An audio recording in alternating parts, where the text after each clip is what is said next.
Well, I'm here with Angie Neal, and she's been working with VAs for a while now, and she uses them in her business. So I thought it might be good to have a chat with someone who is actively working with VAs just to find out a wee bit more about their experience, some of the good, the bad, the ugly in working with VAs. So, Angie, do you want to tell us a wee bit about what you do and what your business is, maybe just to start off with? Yeah, sure. So I have an agency called Purple Cow Digital Marketing in Brisbane on the north side here. We build websites, do SEO, that sort of thing for clients. And we've been running for about 4 years now. Awesome. And so has it, when you started, was it just you? Yes, just me. And over time, I've increased the team size, and I now have 7 full-time remote staff working for me and 1 part-time. Awesome. Excellent. So 7 over 4 years. That's a fairly rapid growth in terms of getting staff on board. When you first started out, it must have been a reason for you to one, to think about getting staff, and two, to hire remotely as opposed to hiring here. Just tell us a bit about that.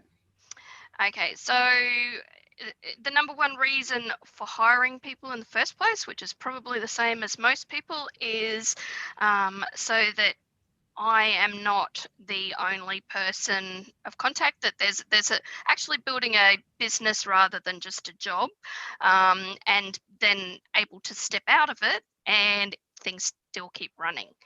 So what was the other half of the question? So why overseas and not local? Well, locally, to get the same experience, knowledge that I have within my team would be just absolutely costing a fortune. It's very expensive here. We also, with hiring overseas, we've just got so much more flexibility in that. And when you say flexibility, what do you mean by flexibility? Flexibility with working hours. I mean, everyone now is more adaptable to working from home, but when I started, it wasn't such a commonplace thing, and we've sort of been able to have people working from home. And that was sort of where the flexibility came in.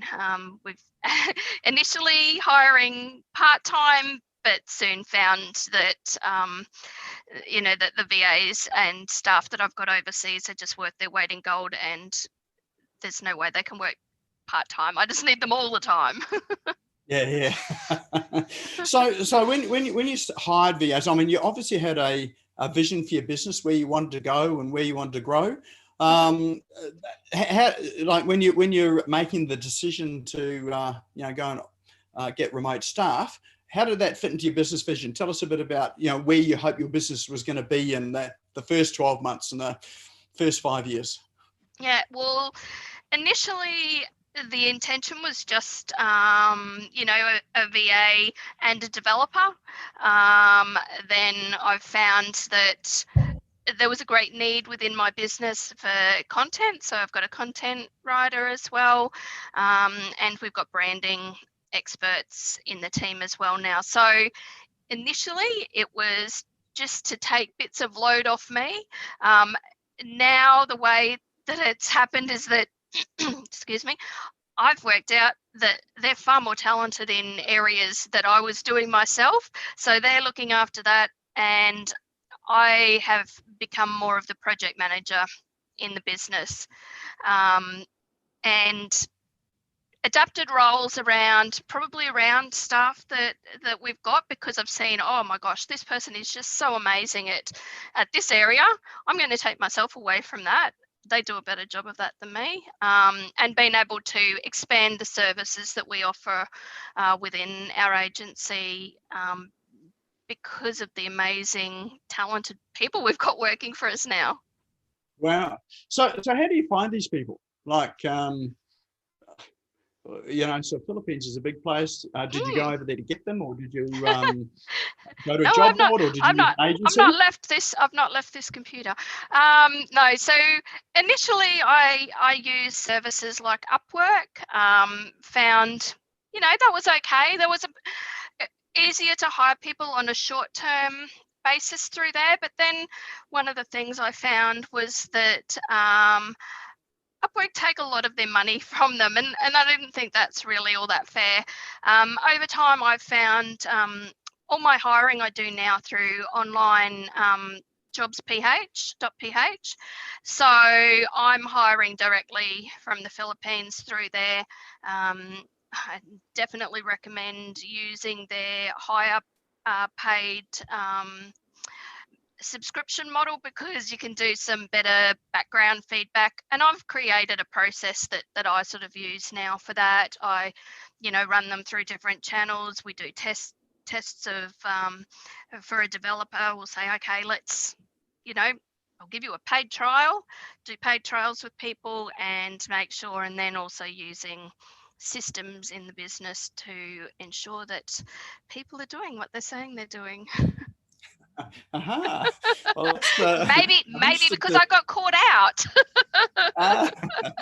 Interesting. Well, tell us about some of the times you got caught out, and some of the, I suppose, gotchas, and stuff that's not so good about your VA experience. Yeah. So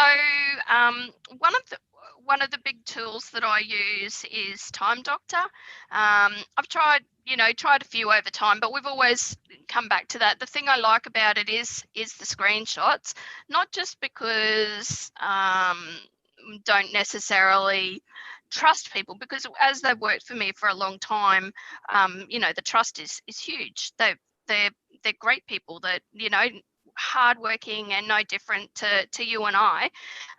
But what we've found, other reasons for continuing with that system, is that sometimes we know that we did something around a certain time, so we could sort of go back and look at some of the screenshots for reference. But Time Doctor is excellent. It means that we have, especially when they're starting, we have a tracking of seeing exactly what somebody's working on. So if you're constantly seeing that they're on a Facebook page that they shouldn't be on, then we can bring that up and have that conversation. It also sort of alerts if people are not being very I can't think of the word if they're kind of lacking in their low activity, so it'll let me know if there's low activity on that person's behalf. And most of the team work on a regular salary, but for people that work on a hourly rate, then it means that we can track those hours and then allocate it back to clients as well. So that's been a big help in the business. And Time Doctor is good too, because it actually tracks their hours. So at the end of the week or the end of the month, or whenever your pay run is, you've already got all the hours there, and it's calculated out the rate, and you can just pay, right? Exactly. Just come in we do ours weekly. I've got one team member that pays monthly, and it's all there. It's fair on their side, it's fair on my side. So there's been times that I do the payments through PayPal, which in the future I'd like to look at doing something different, because PayPal still does a lot of annoying things, and fees them or fees the system through it a bit too. So we might end up looking at something like TransferWise, but at the moment that works. And then there's been a bit of a fail safe for me too, that when if I haven't looked at a new team members thing for a while, I'll come back and go, ooh, actually they're not really doing what they're meant to be doing, and PayPal will have a look at that and say, okay, that person was entirely ripping you off. So so that, that's been good in that instance. But long-term employees, I'd rather put them onto something else in the future, so that I know that they're not getting fees. Yeah, yeah. And look, both those. So I've used PayPal and still do, and use Yeah, TransferWise as well too, which is great because the fees are way less than yeah, pretty much anything else. yep. So, in anything, have you ever had any experience that just went so wrong that it almost tipped you over the other way and thought, "Wow, this is not worth it"? Absolutely. I had probably the first developer that I hired, and he would turn up late every single day. I was like, okay, that's all right, as long as you can make up the time here and there. And and then he'd go say, I'm going for lunch, and he'd be gone for 2 hours, 4 hours, who knows what, and was just very unreliable like that. Then he wouldn't turn up for a few days. Anyway, months down the track, I just said, look, this just isn't working. We can't, you know, it's not working. I promise I'll be better. So, give him another chance. But the final straw was when I looked at some child themes that he'd been creating for me, and there was a file in there called Hijack. I mean, Oh, yeah, you're not going to get much more stupid than calling it Hijack, I wouldn't have thought. So that was the end of me feeling bad that he was was genuinely having issues. That I just went, no way, this is over, buddy. See you later. So I did have very big thoughts then of, I just this is too stressful, I can't be bothered with it. But I persevered, and now the other side, and having learned the lessons. well, can I ask you what were the lessons you learned out of that experience that you were able to take forward for your next hires? The lessons I learned was not to be so gullible. If I see red flags now, that's it. I give them one chance. I'll say, please tell me why it is like it is. If they can give me a genuine reason, or I'm very sorry, I did make a mistake, but I'll do better, then I might give them a second chance. Usually I'll give them a second chance if they just, you can just tell that they're lying, then that is the biggest thing, that I will always be entirely honest to my team, and I just expect the same. So now if there's any issue with that, it's usually discovered within the first couple of months at the very longest, and they're gone. There's a lot of people out there looking for a job.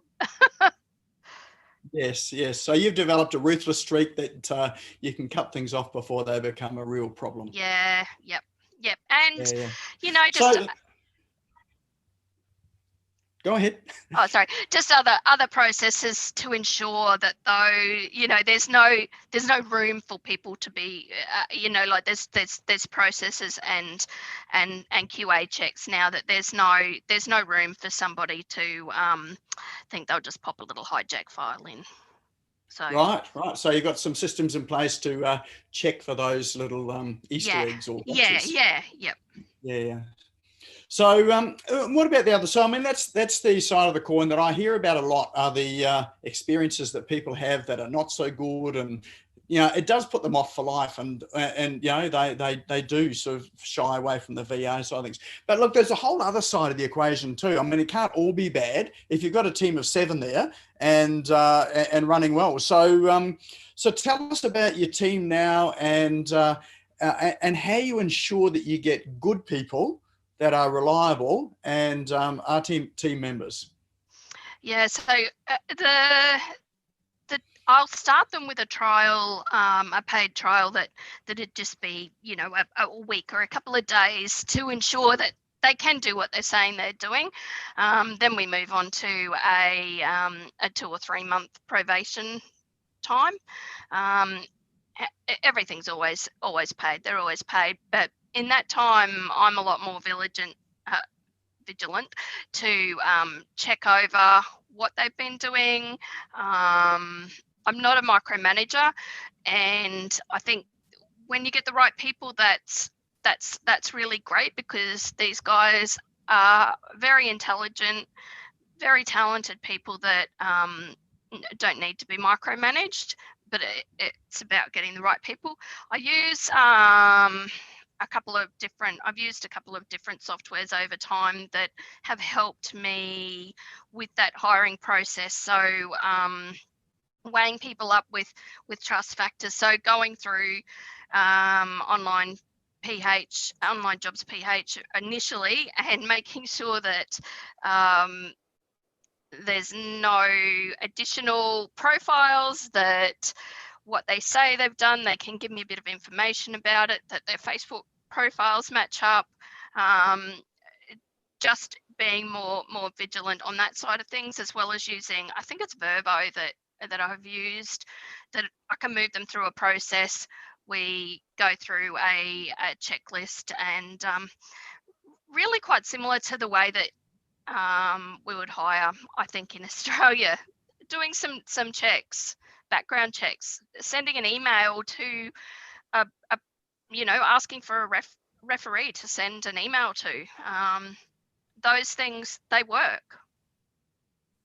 So you can actually check that, in fact, a referee exists. If they answer the email, they actually do exist. That's right. And if you ask somebody for, have they got a referee that we can email that's on their resume, and they're not keen to give that to you, you know that there's probably an issue. So it's just normal human nature stuff, Yep. If you sense that there's something that is not quite right, or it just doesn't feel right from a gut perspective, then it probably isn't. That's right. Yeah, gut is really, really important.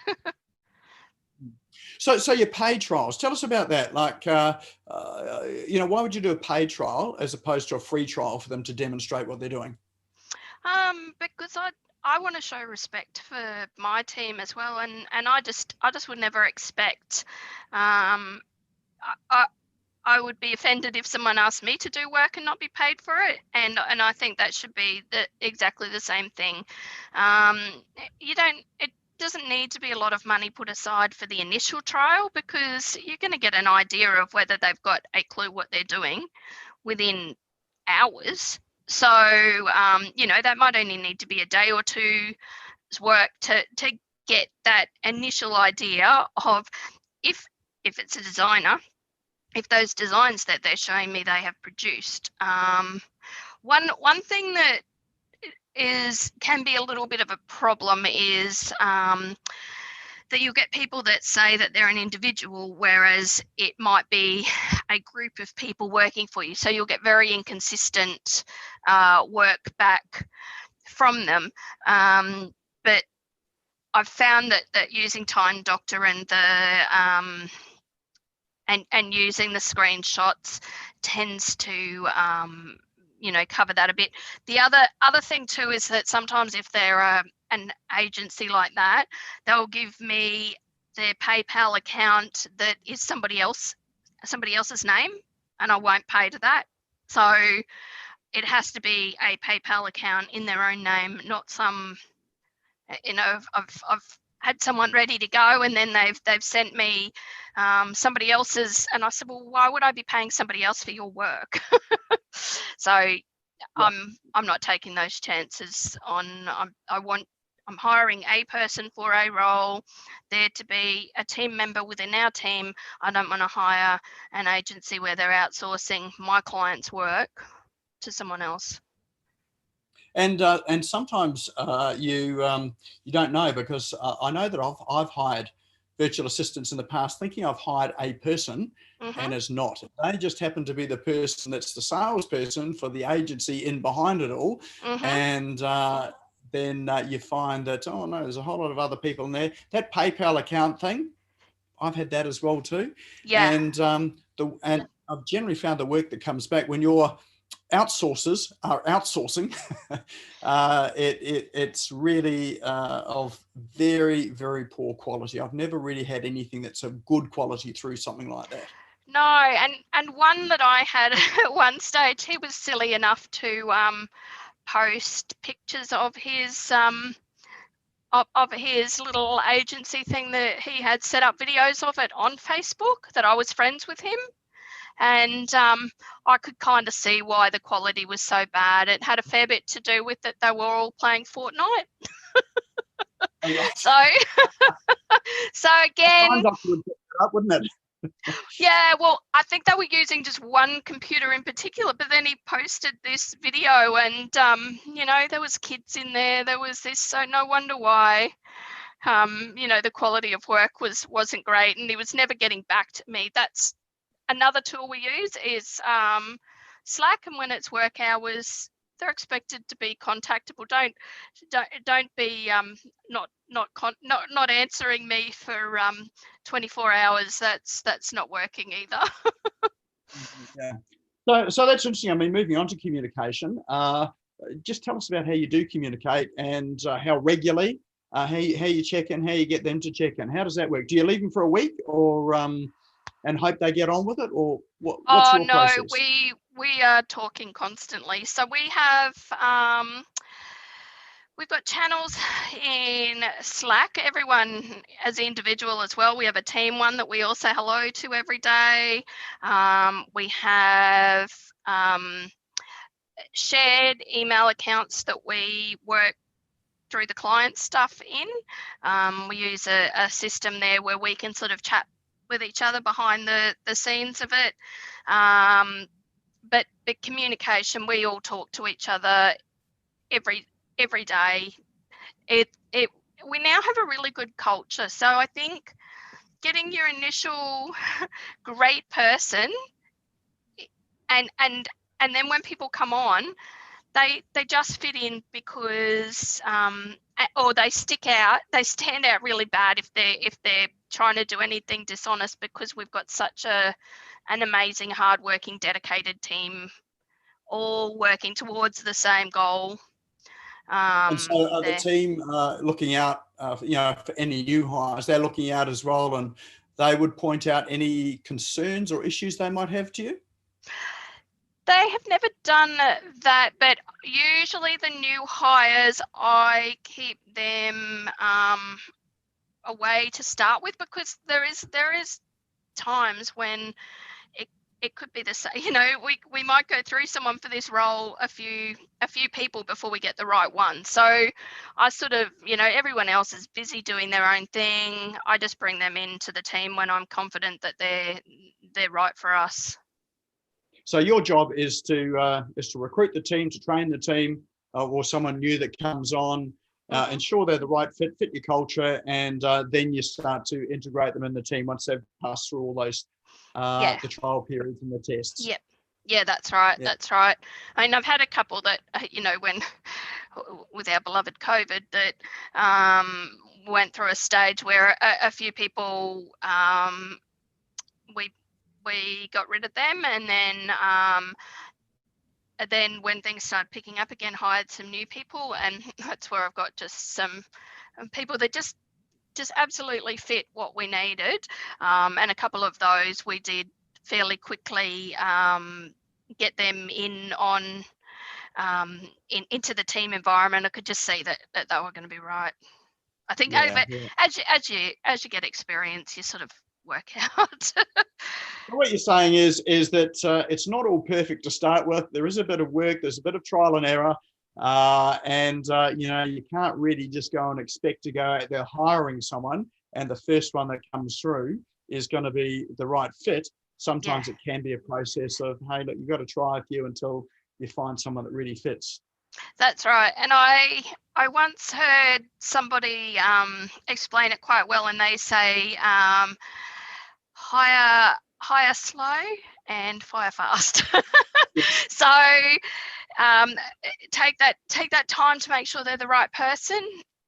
If they're doing dodgy stuff, get rid of them, get the next person in. I mean, it's the same as if you were hiring here, that the first person you hire may likely not be a long-term staff member because you're inexperienced within that hiring process. So as you get better at that process, then it means that hiring, whether it be remotely or locally, is certainly going to get a lot better, smoother. So it's a learning experience for you as much as anything else. So you learn sort of what works, what doesn't work, and get more of an instinct for it. But it does actually take getting into the process, hiring people to actually understand how the process works, and you learn from that. Certainly does. And I know now that, I've got clients that see how I've done it, and of course they probably think it's extremely easy to do initially, but they're asking probably as you're, as people that have seen what you're doing as well, they're like, what, this could work for me, and it does. It just takes the time to understand what the what may be the problems, and having somebody, or that's been a help for me, having people that had done the process before to bounce ideas off, to go, I'm feeling a bit funny about this, what do you think? That's certainly going to help with people's confidence, and knowing what to do, and getting the right people into the roles. Awesome. So you've got a team of what, 7, is it? Yes. Yeah. So tell us about. You talk about culture. You've got a great culture.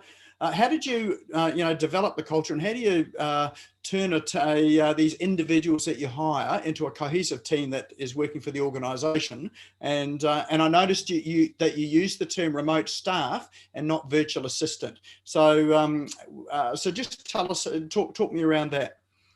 Well, the word I actually mostly use is team, because I think they're just as important as I am within our agency. But yeah, building the culture, I think because of my passion and drive for it, and then finding a couple of other people that share that vision, passion, it just means that everyone then that comes on, I'm very, very inclusive, understanding. Like, I know that people have things that come up, like today, for instance, with the terrible weather in the Philippines, where it's pretty much just me today. And everyone just sent me a message on Facebook, just let me know. That's, no worries at all. I respect that, people. So there's a typhoon going through Philippines at the moment, which has taken out Yes. power, internet, all that sort of thing, isn't there? Yeah. So, and to me, it's more important than anything is their safety and health, obviously. But I think the part that becomes the culture in our team is the two-way respect. I care for them just as much as they care for me. So it's creates a really good culture. They come to work, they love working, because and a lot of them have said to me, oh, we've had bosses before that have been just awful to us, and that's just crazy when they're such amazing people. But yeah, people thrive off being treated well. Yes, and like I've heard those comments before. Some of my team have talked about some of the awful bosses. Isn't there a movie about that? Awful Bosses. But what's the worst story you've heard them tell? Is there one that stands out? Just really, I think. Well, there's been a couple that have said to me they don't like working for American real estate agents. I don't know whether that's, it just happens to be a generalization, but yeah, they've been talked to and talked down to very rudely. So, and they're really, in the Philippines, they're a very, very respectful culture, and they, yeah, I've said to them all, you're my friends, you don't need to call me ma'am, but they continue to call me ma'am, so that's fine. Yes, yeah. So yeah, they refer to people as ma'am and sir, so that's very, very nice. Yeah, look, it's taken me sort of a while to get my team to not call me sir. And the way I got them out of that is I just used to call them sir. Well, there Or you go. call them- Okay. Yeah, I usually say, my name's Angie. I'm not ma'am. Right. Yes. So, and look, it is quite a different culture. I traveled over to the Philippines on a number of occasions, met my team over there, spent a couple of weeks just hanging out, working, eating, and also doing business as well. Yeah. And we spent a lot of time in there just planning, and it made a huge difference in the sense that the team really felt like they're part of an organization. They're not just turning up to work, getting all of the crappy jobs that you don't want to do as the business owner. Yeah. But they turn up, they've got a purpose, Yeah. they can see progress, and they can see what they've made. And, there is that real sense of accomplishment with it all as Yes. well too. Yeah. Is that And the same with your team? Yeah, and I work really, I follow up with clients so we can get feedback from clients and then share that with the team too. So that gives them, that really helps as well, helps with their morale. I give them all feedback, opportunity to let me know what they, if they think that there's a better way to do something, yeah, let's give that a try. Let's throw our ideas around.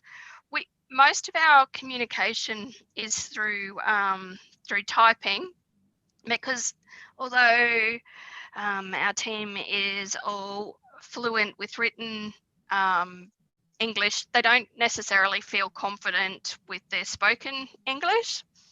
So, but sometimes on a Friday, we'll have a group chat where we all get on there and sort of just get to know each other a bit better as a personal sort of thing. So that's nice too. So that's virtual Friday night or Friday afternoon Yeah. drinks. That's right. It's sort of becoming the norm here in Australia. Now people are doing that here, so you can do it overseas as well. That's right. That's right. So if you were to give your best sage piece of advice for someone that's brand new thinking about hiring a VA, what would you say to them? Go for it. Go for it. But the best thing would be to go into it learning about what to look out for. Take advice from other people that have been there and done that. I mean, it's nice to think that, we're always saying to our kids, don't learn it the hard way, listen to what we say, because we've already done that. But sometimes you do need to learn things the hard way. But yeah, definitely getting processes from other people that have gone through things so that you can mitigate that risk to yourself. But definitely do it.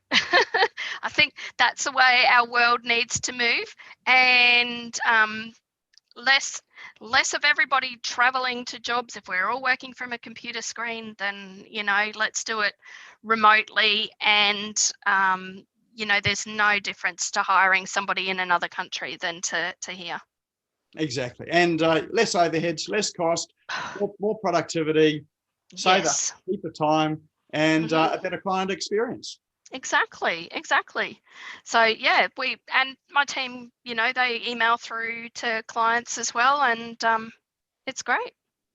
And do you ever feel that there are some parts of your organization that actually don't know what's happening, but it's just working?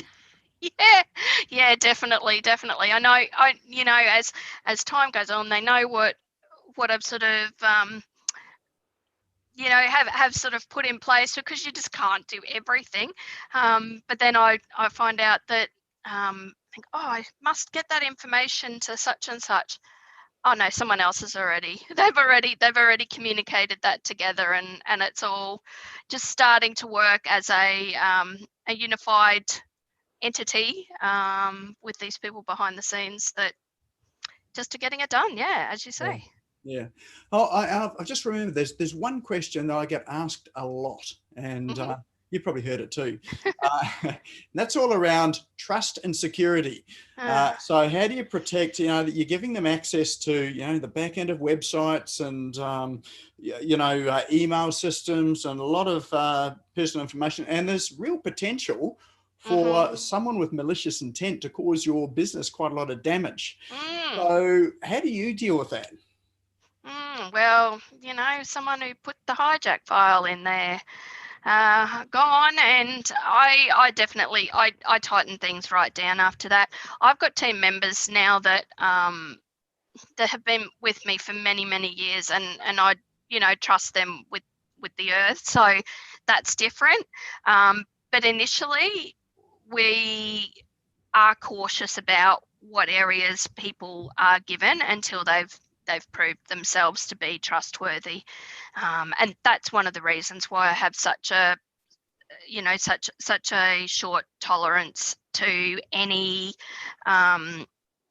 behavior that's showing any signs of untrustworthiness, because it matters. It matters to so many different areas, and I'm not prepared to take that risk with somebody. So I think, watch those signs. Use password managers. We use.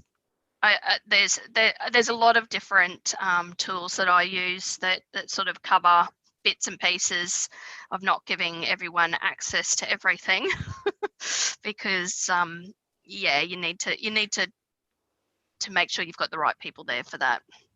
And what are your top 3 tools? Well, Slack, we're constantly in Slack.